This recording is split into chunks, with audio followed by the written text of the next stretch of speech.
নগরে একজন অজ্ঞাত পরিচয় ব্যক্তির মৃতদেহ উদ্ধার হয়েছে। এই বিষয়টি নিয়ে কি তথ্য আছে? আজকে সকালে অনুমান 10টা 10-এ আমরা ইনফরমেশন পাই যে গুরনগর এলাকার একটা আননোন পার্সন রাস্তার সামনে পড়ে রয়েছে। তো এই ইনফরমেশন পাওয়ার সাথে সাথে আমি স্টাফ নিয়ে স্পটে যাই। যাওয়ার পথে এখানে কেউ আসিল না। তো আমি গিয়ে দেখছি ঠিকই ব্যক্তিটা পড়ে রয়েছে। তো আশেপাশে মানুষকে জিজ্ঞাসা করলাম এই ব্যক্তিটাকে। আশেপাশে মানুষ সামনে এসে আমাকে বললাম যে কেউ তারে চিনে না। তো আমি ইমিডিয়েটলি যেহেতু পরে এসে ইমিডিয়েটলি আমি হসপিটালে খোয়াই ডিস্ট্রিক্ট হসপিটালে শিফট করাইছে। ডক্টর দেখাশোনা করছে। দেখাশোনা করার পরে ডক্টর কইছে যে এটা অলরেডি মারা গেছে। তো সাবসিকুয়েন্টলি এখন ডেড বডিতে আমি মর্গে শিফট করাইছে।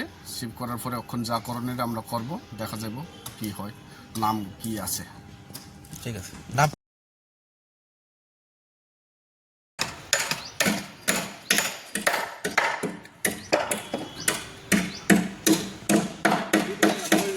आगे बढ़ते